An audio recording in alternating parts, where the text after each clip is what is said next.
మిత్రులారా, question tag ప్రతి ఎగ్జామ్లో మనకు ఒక బిట్ అనేటువంటిది వస్తుంది కంపల్సరీగా. అది టెట్ కావచ్చు, అదేవిధంగా డిఎస్సి కావచ్చు, ఏ కాంపిటేటివ్ ఎగ్జామ్లో చూసినా తప్పకుండా ఒక బిట్ అనేటువంటిది క్వశ్చన్ ట్యాగ్ నుంచి వస్తుంది. కాబట్టి ఈ వీడియోలో మనం క్లియర్ కట్గా క్వశ్చన్ ట్యాగ్ అనేటువంటిది పూర్తిగా నేర్చుకోవడానికి ప్రయత్నం అయితే చేద్దాం. మొదటిసారి వీడియో చూస్తున్నటువంటి ఆస్పిరెంట్స్ ఎవరైతే ఉన్నారో తప్పకుండా తంబు సింబల్ పైన ప్రెస్ చేసి ఒకసారి లైక్ ఇస్తారని, అదేవిధంగా సబ్స్క్రైబ్ చేసుకుంటారు మనస్ఫూర్తిగా కోరుకుంటూ వీడియోలోకి వెళ్ళిపోదాం. మెయిన్గా చూసినట్లయితే క్వశ్చన్ ట్యాగ్ అనేటువంటిది చాలా చాలా ఇంపార్టెంట్ అండి. ఇక్కడ చూడండి, ఎగ్జాంపుల్ తోటి మనము క్వశ్చన్ ట్యాగ్ ఇంట్రడక్షన్ చెప్పుకుంటా రూల్స్ అండ్ రెగ్యులేషన్లోకి వెళ్ళిపోదామండి. He can dance can't he question tag. ఇక్కడ ఈ పార్ట్ని మనం ఏం చెప్తామండి అంటే క్వశ్చన్ ట్యాగ్. చూడండి, ఇక్కడ క్వశ్చన్ ట్యాగ్ అనేటువంటిది ఎందుకు వాడతాం అనేటువంటిది, క్వశ్చన్ ట్యాగ్ అనేటువంటిది కన్ఫర్మేషన్ చేయడానికి నువ్వు వస్తున్నావా రావట్లేదా, నువ్వు వస్తావా రావట్లేదా, నువ్వు తింటావా తినట్లేదా అని చెప్పే కన్ఫర్మేషన్ కోసము ఇక్కడ మనము క్వశ్చన్ ట్యాగ్ను ఉపయోగించుకోవడం అనేటువంటిది జరుగుతుంది మెయిన్గా. తర్వాత question tag is divided by comma. కాబట్టి ఇక్కడ చూడండి, కామా అనేటువంటిది ఉంది, దాని ద్వారా డివైడ్ చేయబడుతుంది.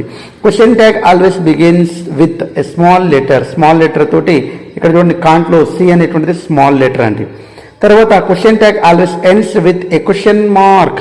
క్వశ్చన్ మార్క్ లేకున్నా కానీ తప్పు అవుతుందండి. కాబట్టి తప్పకుండా క్వశ్చన్ ట్యాగ్ అనేటువంటిది మనకు దీంతో ముగింపు పలుకుతుంది క్వశ్చన్ మార్క్ తోటి.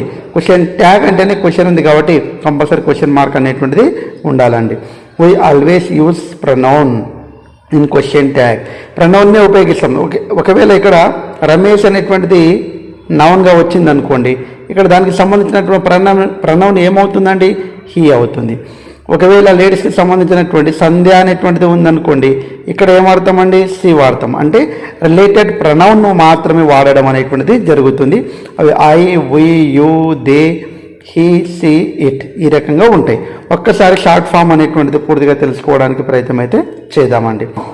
Is plus not is equal to isn't, are plus not is equal to ఇక్కడ ఆరెంట్, అదేవిధంగా was plus not is equal to wasn't, were plus not is equal to weren't, have plus not is equal to ఏమవుతుందంటే haven't, has plus not is equal to hasn't, hadn't, doesn't, don't, didn't, won't. ఇది important అంటే won't. Shall plus not is equal to shan't. ఇక్కడ చూడండి, కామన్గా కొన్ని నేను note అని చెప్పి రాసుకుంటే చాలా ఇంపార్టెంట్ అండి. ఇవన్నీ కూడా మళ్ళీ చెప్పుకుంటాం మనం, కాబట్టి అవి కూడా ఒకసారి తెలుసుకోవడానికి ప్రయత్నం అయితే చేద్దాం. Am plus not is equal to ఏం అవుతుంది అంటే ఆరెంట్ అవుతుందండి సింపుల్గా. తర్వాత will plus not is equal to won't అవుతుంది, shall plus not is equal to shan't అవుతుంది. ఈ మూడు చాలా చాలా ఇంపార్టెంట్ అండి. కాబట్టి ఒక్కసారి మనము ఎగ్జాంపుల్స్లోకి కూడా వెళ్ళిపోతే ఈజీగా మనకైతే అర్థమవుతుంది. ఒకసారి చూద్దామండి. ఇక్కడ రూల్ 1 చూసినట్లయితే, a positive statement takes a negative tag. చూడండి, ఇక్కడ పాజిటివ్ అనేటువంటిది ఉంటే దానికి నెగిటివ్ అనేటువంటి చేస్తాము, నెగిటివ్ ఉంటే పాజిటివ్ అనేటువంటి చేస్తాము.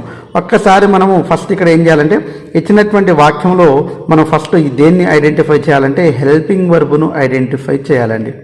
Helping verb. వాళ్ళు నాట్ ఇచ్చినట్లయితే నాట్ను తీసేస్తాము, అంటే నాట్ ఇవ్వకుంటే తప్పకుండా నాట్ను చేర్చుకుంటామండి. తర్వాత ఇక్కడ చూడండి, కామన్గా తర్వాత ఏం చేస్తాము, నాటు కలిపి రాస్తాం కాబట్టి షార్ట్ ఫామ్ రాస్తాం, దానికి సంబంధించినటువంటి షార్ట్ ఫామ్ రాస్తామండి. తర్వాత దానికి సంబంధించినటువంటి మనకు ప్రొనౌన్ అనేటువంటిది రాస్తామండి, ప్రొనౌన్. తర్వాత ఐదోది ఏం చేస్తామండి అంటే క్వశ్చన్ మార్క్. ఈ 5 రూల్స్ అనేటువంటిది చాలా చాలా ఇంపార్టెంట్ మనం క్వశ్చన్ ట్యాగ్ చేసేటప్పుడు. హెల్పింగ్ వర్బ్ ఐడెంటిఫై చేయడము, నాట్ ఉంటే నాట్ తీసేయడము, నాట్ లేకుంటే నాట్ చేర్చుకోవడము, షార్ట్ ఫామ్ అనేటువంటిది మనం రాయడము, అదేవిధంగా ప్రొనౌన్ రాయడము, తర్వాత క్వశ్చన్ మార్క్. ఒక్కసారి దానికి సంబంధించినటువంటి అన్ని కూడా ఎగ్జాంపుల్స్ చెప్తేనే అర్థమవుతుంది కాబట్టి ఒకసారి చేయడానికి ప్రయత్నం అయితే చేద్దామండి. ఫస్ట్ చూడండి, I should go to Delhi అనేటువంటిది ఇచ్చారండి. దానికి సంబంధించి ఫస్ట్ మనం ఏం చేయాలనుకున్నాము, హెల్పింగ్ వర్బ్ ఐడెంటిఫై చేయడం. షుడ్ అనేటువంటిది హెల్పింగ్ వర్బ్ కాబట్టి షుడ్ అనే హెల్పింగ్ వర్బ్ రాసుకున్నాం. ఇక్కడ నెగిటివ్ సంబంధించింది ఏమైనా ఉందా అండి, లేదు. కాబట్టి ఏం చేయాలి, నాట్ చేర్చుకోవాలి.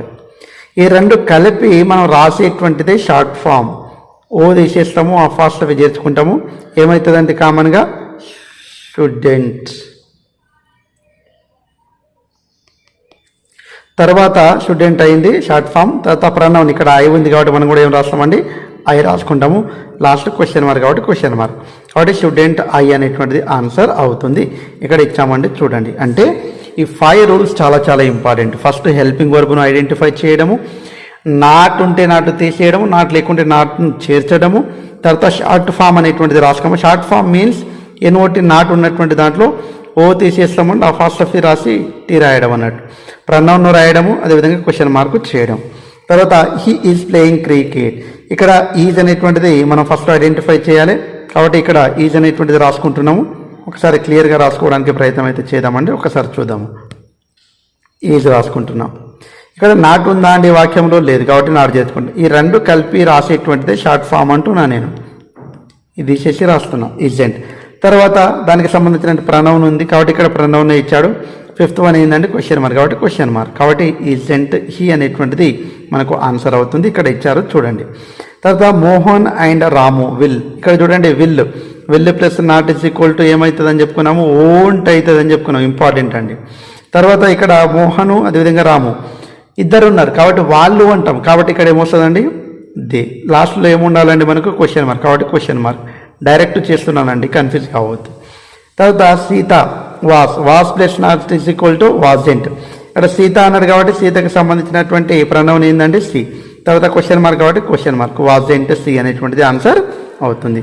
ద క్యాట్, జంతువులు ఏది వచ్చినా, నాన్ లివింగ్ థింగ్స్ ఏ వచ్చినా కానీ తప్పకుండా మనం ఏం వాడతామండి? ప్రణవం ఇటు వాడతామండి. Is plus not is equal to is into, తర్వాత ఇక్కడ క్యాట్ అనేటువంటిది ఏమొస్తుందండి? ఇటు వాడతాము. తర్వాత question mark. Nalgonda is a small town, is వాడతాము. తర్వాత నాట్ లేదు కాబట్టి is plus not is equal to isn't. తర్వాత నల్గొండ అనేటువంటిది ఇటుగా చేరుస్తాము. ఈజెంట్ ఇట్ అనేటువంటిది ఆన్సర్ అవుతుంది. నెక్స్ట్ చూసినట్లయితే రూల్ 2 అండి. రూల్ 1లో పాజిటివ్ సెంటెన్స్ ఉంటే నెగిటివ్ చేయాలి, నెగిటివ్ ఉంటే పాజిటివ్ చేయాలి. ఇప్పుడు చూడండి హెల్పింగ్ వర్బ్, అదేవిధంగా ప్రనౌన్, తర్వాత క్వశ్చన్ మార్క్. చూడండి she can't play the piano అనేటువంటిది ఇచ్చిండు. She can't play the piano. First helping verb identify చేయమనము. కెన్, ఇక్కడ నాట్ ఉందా లేదా? ఉంది, కాబట్టి can plus not is equal to అని ఇంతకుముందు చేర్చుకున్నాం మనం. కానీ ఇప్పుడు కెన్ను తర్వాత నాట్ ఉంది కాబట్టి ఉన్నటువంటి నాట్ను ఏం చేయాలి? మనము తీసేస్తాం. కాబట్టి కెన్గానే ఉంటుంది. తర్వాత షార్ట్ ఫామ్ రాయాలంటే ఏం రాయాలి? షార్ట్ ఫామ్ ఉండదండి, ఎందుకంటే నాట్ వచ్చింది కాబట్టి తీసేస్తున్నాం కాబట్టి షార్ట్ ఫామ్ లేదు. తర్వాత ఉండే ప్రణవం ఏముంది? ఇక్కడ సి ఉంది కాబట్టి ఇక్కడ ఏం రాసుకుంటామండి? సి రాసుకుంటాం. తర్వాత క్వశ్చన్ మార్క్ కాబట్టి క్వశ్చన్ మార్క్ అండి. చాలా సింపుల్ అండి. ఇలాంటి బిట్స్ వస్తే మనం అస్సలకు వదిలిపెట్టుకోవద్దు. చాలా ఈజీగా అయితే ఆన్సర్ చేయడానికి ప్రయత్నం అయితే చేయాలండి. తర్వాత సెకండ్ వన్ చూడండి, ఓంట్ అన్నాడు. ఓంట్ అంటే ఏం దాగి ఉందండి? విల్లు. నాట్ ఇచ్చిండు కాబట్టి నాట్ తీసేయాలి. నాట్ తీసేయాలంటే రెండవది మూడవది రెండు వెళ్ళిపోతాయి మనకు, కాబట్టి షార్ట్ ఫామ్ కూడా ఉండదు దానికి. ఇంకా ఓంట్కు విల్ అనేటువంటిది వస్తుంది. తర్వాత హీకు హీ రాస్తాము. తర్వాత క్వశ్చన్ మార్క్ అనేటువంటిది వస్తుంది. ఈ రకంగా అన్నీ కూడా ఈ రకంగానే చేయాలండి. ఒకసారి అన్ని చేయడానికి ప్రయత్నం అయితే చేయండి. ఓకే, థర్డ్ వన్ ఒకసారి చూడండి. The school teacher is not, is అనేటువంటిది రాయాలండి. తర్వాత స్కూల్ టీచర్ అన్నాడు అంటే నాట్ ఇచ్చింది కాబట్టి నాట్ తీసేస్తాము. కాబట్టి థర్డ్ది సెకండ్ది అయిపోతుంది. స్కూల్ టీచర్ అంటే మనం సి రాయాలన్నా హీ రాయాలన్నా బోత్ ఆర్ కరెక్ట్. కాబట్టి ఇక్కడ సి రాసుకోవచ్చు, లేకుంటే హీ కూడా రాసుకోవచ్చు అండి. Is she question mark. తర్వాత could not complete. Could not అంటే డైరెక్ట్గా కుడ్ రాస్తామండి. ఇక్కడ దే ఉంది కాబట్టి దే రాస్తున్నాం. తర్వాత క్వశ్చన్ మార్క్ అంటే నెగిటివ్ సెంటెన్స్ ఉంటేనేమో పాజిటివ్గా చేంజ్ చేస్తాము. పాజిటివ్ ఉంటే నెగిటివ్గా చేంజ్ చేయడం అనేటువంటిది నేర్చుకున్నాం. ఇంతవరకు ఎవరైనా ఆన్సర్ చేయగలుగుతారు కాబట్టి టెన్షన్ పడవద్దు. ఇప్పుడు చెప్పబోయేటువంటి రూల్స్ అండ్ రెగ్యులేషన్స్ చాలా చాలా ఇంపార్టెంట్ అండి. నెక్స్ట్ మనము రూల్ 3 చాలా ఇంపార్టెంట్. I'm a teacher. చూడండి ఐఎమ్ అనేటువంటిది హెల్పింగ్ వర్బ్. నాట్ ఉందా? లేదు కాబట్టి నాట్ చేర్చుకుంటున్నాం. I'm plus not is equal to ఏం కావాలండి? ఐఎంట్ అనుకుంటాము కానీ కాదు. నేను రూల్ చెప్పాను, I'm plus not is equal to ఏమవుతుందండి? ఆర్ఎంట్ అవుతుంది అనేటువంటిది చెప్పాను. ఇక్కడ ఐ ఇచ్చారు కాబట్టి ఐ, తర్వాత క్వశ్చన్ మార్క్ కాబట్టి ఆర్ఎంట్ ఐ ఇంపార్టెంట్. తర్వాత చూడండి నెగిటివ్ ఇచ్చిండు. ఐఎమ్ నాట్ ఏ టీచర్ అనేటువంటిది ఇచ్చిండు. ఐఎమ్ నాట్ కాబట్టి ఇక్కడ ఐఎమ్ ఇచ్చిండు. నాట్ వాడే ఇచ్చాడు కాబట్టి తీసేస్తున్నాం. నాట్ షార్ట్ కట్ రెండు తీసేస్తాం కాబట్టి 2, 3 2 పోతాయి. ఐఎమ్ ప్లస్ ఇక్కడ ఐ ఉంది కాబట్టి ఐ, తర్వాత క్వశ్చన్ మార్క్, ఇది ఆన్సర్ అవుతుంది. కానీ నాట్ ఇచ్చింది కదా, నేను ఐఎమ్ని ఏం చేసుకుంటా? ఆర్ చేసుకుంటా, ఆర్ఐ అనేటువంటిది రాస్తా అంటే అట్లా రాదండి, ఇది రాంగ్ అవుతుంది. కాబట్టి చాలా simple. We use aren't I, not ఐమెంట్ ఐ అనేటువంటిది ఇక్కడ క్లియర్ కట్గా ఇచ్చాను. వి యూస్ ఐ మాత్రమే వాడాలి, నాట్ ఆర్ ఐ అనేటువంటిది వాడరాదు. ఈ రకంగా ఇంకా మనం కొన్ని ఎగ్జాంపుల్స్ చేద్దామండి. I am teaching grammar, I'm ఉంది, ఇక్కడ ఏఎం ఐఎమ్, అదేవిధంగా నాట్ ఉందా అండి, ఇక్కడ లేదు, కాబట్టి I'm plus not is equal to ఏమవుతుందండి, ఆర్ఎంట్ అవుతుంది. కామన్గా ఆర్ఎంట్ అవుతుంది. తర్వాత ఐ ఇచ్చింది కాబట్టి ఐ రాసుకున్న క్వశ్చన్ మార్క్ అండి. ఈ రకంగా చేసుకోవాలి. తర్వాత I'm not interested in painting, I'm not interested, not అనేటువంటిది ఇచ్చింది కాబట్టి ఐఎమ్ అనేటువంటిది ఏ రకంగా ఉంటుంది, అదే రకంగా ఉంటుంది. ఐఎమ్ నాట్ ఇచ్చేది కాబట్టి రెండోది మూడోది ఉంటుందండి. తర్వాత ఐ, తర్వాత క్వశ్చన్ మార్క్, కాబట్టి ఐఎమ్ ఆర్ఐ కాదు అనేటువంటి విషయం అయితే స్పష్టంగా చెప్పుకున్నాం. గతంలో వచ్చినటువంటి బిట్ అండి ఇది.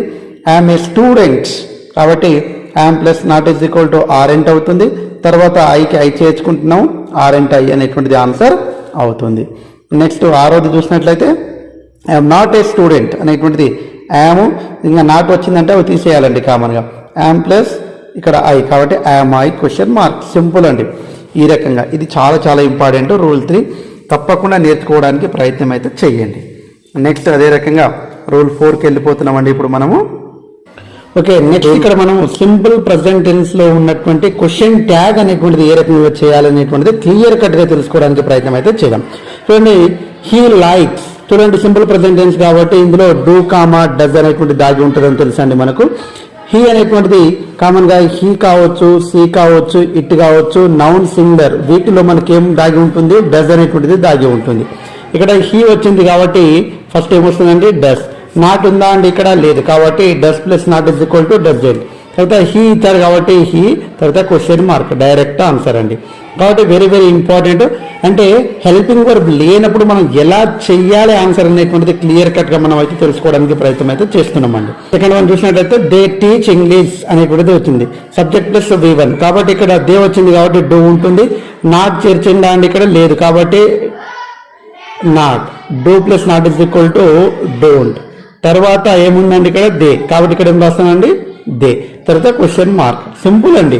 అంటే సింపుల్ ప్రజెంట్ టెన్స్ అనేటువంటిది, అదేవిధంగా సింపుల్ పాస్ట్ టెన్స్ అనేటువంటిది వెరీ వెరీ ఇంపార్టెంట్. ఇక్కడ నుంచి రావడానికి కూడా రూల్ 3 అదేవిధంగా రూల్ 4 చాలా చాలా ఇంపార్టెంట్ అండి. సేమ్ అండి. స్టూడెంట్స్ అంటే మనకు ఇక్కడ లైక్ వర్బ్ 1 ఇచ్చిండు. వర్బ్ 1 అంటే ఇక్కడ ఏమొస్తుందండి, డూ వస్తుంది. నాట్ ఉందా అండి, లేదు, do plus not is equal to ఏమవుతుందండి, డోంట్ అవుతుంది. అదే స్టూడెంట్స్ అనే ప్లూరల్ కాబట్టి దే, వాళ్ళు, కాబట్టి డోంట్ దే. మై స్టూడెంట్ అంటే సింగులర్ కాబట్టి ఏం వాడతామండి, హీ లేదా సి వాడతాం. గెట్స్ అన్నాడు, వర్బ్ 1కి ఎస్ లేదా ఎస్ చేస్తే డస్ ఉంటుంది. Does plus not is equal to doesn't అవుతుందండి. ఏమవుతుందండి, డజెంట్ అవుతుందండి. తర్వాత మై స్టూడెంట్ అన్నాడు కాబట్టి సి లేదా హీ ఏది రాసినా కరెక్టే అండి. ఇక్కడ హీ రాసిన కరెక్టే, సి రాసిన కరెక్టే. Chiranjeevi acts, verb 1 plus S ఇచ్చింది కాబట్టి డస్ ఉంటుంది. అదేవిధంగా నాట్ లేదు కాబట్టి డజెంట్, చిరంజీవి కాబట్టి హీ అండి. అదే రకంగా పోలీస్ అనేటువంటిది ఇంపార్టెంట్ అండి. పోలీస్ ఎప్పుడైనా ఇది ప్లూరల్. నెక్స్ట్ మనం సింపుల్ పాస్ట్ టెన్స్ కి సంబంధించింది. సబ్జెక్ట్ ప్లస్ వెయిట్ ఉంటే దాంట్లో దాగి ఉన్నటువంటి హెల్పింగ్ వర్బ్ ఏంటంటే డిడ్ ఉంటుందండి, మనందరికీ తెలుసు. ఐ థాట్, ఇంకా డైరెక్ట్ అండి. Mohan learnt, V2.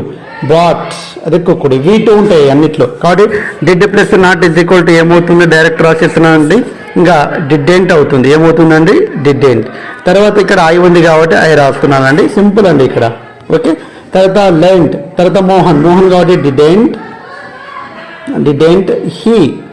తర్వాత బాట్ కాబట్టి డిడెంట్ సి. కుక్కుడు డిడెంట్, డైరెక్ట్ రాస్తున్నానండి. ఇంకా మై మదర్ అన్నాడు కాబట్టి సి. ఓకే, ఈ రకంగా సింపుల్ పాస్ట్ టెన్స్ కి సంబంధించింది.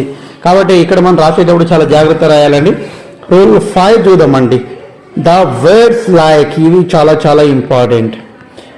Few, little, never, hardly, rarely, scarcely, seldom give negative meaning, so they take positive question tag. ఇవన్నీ కూడా నాట్ తోటి సమానం. నెగటివ్గా సెంటెన్స్లో ఉంటే నెగిటివ్ సెంటెన్స్ అన్నాడు, దానికి పాజిటివ్ అనేటువంటిది క్వశ్చన్ ట్యాగ్ చేయాలి మనం. చూడండి, ఇక్కడ మనకు కామన్గా మనకు తెలిసినటువంటిది ఫ్యూ స్టూడెంట్స్ అటెండెడ్, V2, కాబట్టి ఇక్కడ ఏముంటుందండి, డిడ్ ఉంటుంది. దాని నాట్ ఉందా లేదా ఇక్కడ ఇందులో ఈ వాక్యంలో చెప్పండి. నాట్ లేదనిపిస్తుంది, కానీ ఇక్కడ ఫ్యూ అనేటువంటి దేనితోటి సమానము, నాట్ తోటి సమానం. అది ఇంపార్టెంట్. కాబట్టి ఈ వర్డ్స్ అన్ని కూడా గుర్తుపెట్టుకోవడానికి ప్రయత్నం అయితే చేయాలండి. కాబట్టి డిడ్ నాట్ ఉందా, ఇక్కడ ఉంది కాబట్టి డిడ్ ప్లస్ నాట్ అనేటువంటిది లేదు కాబట్టి డిడ్ అలాగే ఉంటుంది. ఇక్కడ ఫ్యూ స్టూడెంట్స్ అన్నారు కాబట్టి దే రాస్తాము క్వశ్చన్ మార్క్. నెక్స్ట్ లిటిల్ అన్నాడు, లిటిల్ ఇంప్రూవ్మెంట్ ఈజ్ అన్నాడు, ఈజ్ ప్లేస్ చూడండి ఇక్కడ ఈజ్ ప్లేస్ నాట్ ఉందా, లిటిల్ అనేటువంటి నాట్ కాబట్టి ఇక్కడ ఇంప్రూవ్మెంట్ అనేటువంటిది ఇచ్చింది కాబట్టి ఇక్కడ is it question mark, simple అండి. నెక్స్ట్ సి హార్డ్లీ గోస్ అనేటువంటిది వర్బన్ ప్లస్ ఈఎస్ వాడింది కాబట్టి ఇక్కడ వర్బన్ ప్లస్ ఈఎస్ కాబట్టి ఇక్కడ డస్ అనేటువంటి దాగి ఉంటుంది. ఇక్కడ హార్డ్లీ అనేటువంటిది ఉంది కాబట్టి ఇది నాట్ తోటి సమానము కాబట్టి అలాగే ఉంటుంది. సి ఇచ్చింది కాబట్టి సి రాస్తున్నాము క్వశ్చన్ మార్క్ అండి. రేర్లీ నాట్ తోటి సమానము, స్కేర్స్లీ నాట్ తోటి సమానము. ఈ రకంగా ఇలాంటి బిట్స్ వస్తే చాలా మంది కన్ఫ్యూజ్ అవుతారు కాబట్టి రూల్ 5 అనేటువంటిది చాలా కన్ఫ్యూజ్ కావడానికి అవకాశం ఉన్నటువంటి బిట్, చాలా ఇంపార్టెంట్. వీటన్నిటిని కూడా జాగ్రత్తగా గమనిస్తేనే మనం ఆన్సర్ చేయగలమండి. నెక్స్ట్ రూల్ 6 పోదామండి. The words a little a few give positive meaning, చాలా ఇంపార్టెంట్. వాటి ముందర ఏ అనేటువంటిది ఉంటే అవి పాజిటివ్ మీనింగ్ ఇస్తున్నాయి. A few players played well, ఇక్కడ చూడండి ఏ ఫ్యూ ప్లేయర్స్ అనేటువంటిది ఇచ్చిండు. ఇక్కడ ఫ్యూ అని మాత్రమే ఉంటేనేమో నెగటివ్, కానీ ఏ ఫ్యూ అనేటువంటిది ఉంటే అది పాజిటివ్ సెంటెన్స్ కాబట్టి ఇది పాజిటివ్ సెంటెన్స్ కాబట్టి నెగటివ్ క్వశ్చన్ ట్యాగ్ చేయాలి. కాబట్టి ప్లేయర్ అంటే V2 కాబట్టి ఇక్కడ డిడ్ రాసిన, ఇక్కడ నాట్ ఉందా అంటే లేదు సార్ ఫ్యూ ఉంది కదా సార్ అంటే ఓన్లీ ఫ్యూ ఉంటే మాత్రమే నెగటివ్, కానీ ఇక్కడ ఏ ఫ్యూ అనేటువంటిది ఉంటే పాజిటివ్ సెంటెన్సెస్ కాబట్టి ఇది పాజిటివ్ సెంటెన్స్ కాబట్టి ఇక్కడ did plus not is equal to did ఏంటి రాస్తున్నాం, ప్లేయర్స్ కాబట్టి దే రాస్తున్నాము, క్వశ్చన్ మార్క్ అనేటువంటిది రాయడం అనేటువంటిది జరుగుతుంది. కాబట్టి చాలా important. A little a few a little ఇవన్నీ కూడా పాజిటివ్ సెంటెన్సెస్ కి సంబంధించినటువంటి వర్డ్స్. ఒకవేళ ఏ లేకుంటే మాత్రం నెగిటివ్ అవుతుంది కాబట్టి ఇవన్నీ పాజిటివ్ కాబట్టి దానికి సంబంధించింది నెగిటివ్ క్వశ్చన్ ట్యాగ్ అనేటువంటిది ఇక్కడ చేయడం అనేటువంటిది జరిగింది కాబట్టి చాలా ఇంపార్టెంట్. ఇవి 7 చూసినట్లయితే లెటర్స్ తోటి ప్రారంభమైనటువంటి ఏదైతే వాక్యాలు ఉంటాయో వాటికి షెల్ వి అనేటువంటిది క్వశ్చన్ ట్యాగ్ ను వాడాలి. లెటర్స్ ప్లే షెల్ వి ఇవన్నీ కూడా చాలా ఇంపార్టెంట్ అండి. ఇలాంటి బిట్స్ అడుగుతూ ఉన్నాడు. లెటర్స్ అనేటువంటిది వాక్యం ప్రారంభం అయితే దానికి తప్పకుండా షెల్ వి అనేటువంటిది వాడాలి. ఇది కంపల్సరీగా ఇంపార్టెంట్, చాలా జాగ్రత్తగా గమనించాలి. నెక్స్ట్ 8th రూల్ చూసినట్లయితే ప్లీజ్ డోంట్ వర్బోన్తో మొదలయ్యే రిక్వెస్ట్ కావచ్చు, కమాండ్స్ కావచ్చు, విల్ యూ అనేటువంటిది లేకుంటే ఓంట్ యూ, విల్ యూ లేదా ఓంట్ యూ అనేటువంటిది వాడతామండి. Okay what please will you, don't will you, wait a minute will you అంటే ఇక్కడ రిక్వెస్ట్ కావచ్చు, కమాండ్ కావచ్చు, డోంట్ తోటి ఇట్లా ఏదున్నా సరే విల్ యూ లేదా ఓంట్ యూ అనేటువంటిది వాడతాం. విల్ యూ అన్నా ఉంటుంది ఆప్షన్, లేకుంటే ఇది లేకుంటే ఓంట్ యూ అన్నా ఉంటుందండి. కాబట్టి 8th వన్ కూడా చాలా ఇంపార్టెంట్. తర్వాత 9th వన్ చూసినట్లయితే మనము use to express our past habit, మనందరికి తెలుసండి. I use to play cricket, didn't I. Use to ఉంటే మనం ఏం వాడాలని డిడెంట్ అనేటువంటిది వాడాలి. 9th రూల్ అనేటువంటిది రాసుకోవాలి. యూజ్ టు అనేటువంటిది ఉంటే డిడెంట్ అనేటువంటిది వాడాలి. చాలా ఇంపార్టెంట్ అండి. తర్వాత దే యూజ్ టు కాబట్టి డిడెంట్ దే. తర్వాత Sita and Gita use to didn't they plural ఉంది కాబట్టి. అదేవిధంగా యూజ్ టు కాబట్టి ఇక్కడ డిడెంట్ దే, అదే యూజ్ టు డిడెంట్ షీ కాబట్టి ఈ రకంగా అయితే రాయడం అనేటువంటి జరగాలి. అంటే నోట్స్ ఇచ్చిన ప్రశ్నలో somebody, someone, everybody, everyone, no one, nobody ఉన్నట్లయితే క్వశ్చన్ ట్యాగ్ లో దేనే వాడవలేను. కాబట్టి ఇక్కడ చూడండి దేర్, సంబడి, ఎవ్రీవన్ అనేటువంటిది ఉంటే మనకి ఏం వాడాలి, దే అనేటువంటిది వాడాలి. కాబట్టి ఇక్కడ చూడండి దాదాపు దేర్ అనేటువంటిది ఉంటే మనం ఏం వాడాలి, దేరే వాడతామండి. సంబడి ఉంటే, ఎవ్రీవన్ ఉంటే తప్పకుండా ఏం వాడాలి, దే అనేటువంటిది వాడాలి. ఇక్కడ let me use your phone ఇక్కడ ఏమవుతుంది, లెట్ తోటి స్టార్ట్ అయింది కాబట్టి విల్ యూ లేదా ఓంట్ యూ అనేటువంటిది ఆన్సర్ అవుతుంది. తర్వాత wait a minute will you లేదా కెన్ యూ కాబట్టి కమ్ హియర్ విల్ యూ లేదా can you. One student one కాబట్టి ఇక్కడ వన్ ఉన్నా కానీ దేర్ ఉన్నా కానీ అది అలాగే రాస్తామండి. కాబట్టి ఈ రకంగా అయితే మనం రాయడం అనేటువంటి జరుగుతుంది. సో దీనికి సంబంధించినటువంటి ప్రాక్టీస్ బిట్స్ అనేటువంటిది చాలా ఇంపార్టెంట్. క్వశ్చన్ ట్యాగ్కి సంబంధించినటువంటి ప్రాక్టీస్ బిట్స్ అనేటువంటిది ప్రాక్టీస్ బిట్స్ అదేవిధంగా ప్రీవియస్ బిట్స్ అనేటువంటిది తప్పకుండా మీకు కావాలంటే వీడియో కింద కామెంట్ చేయండి. We want previous and practice bits అని. తప్పకుండా మరికొన్ని బిట్స్ తోటి మీ ముందుకు రావడానికి ప్రయత్నం అయితే చేస్తాను. Thanks for watching. ఇప్పటి వరకు మీరు చూసారంటే తప్పకుండా లైక్ చేసి ఉంటారు, అదేవిధంగా సబ్స్క్రైబ్ చేసుకుంటారు మనస్ఫూర్తిగా కోరుకుంటూ ముగిస్తున్నాను. జై హింద్. Thanks for watching. All the best. Bye. See you.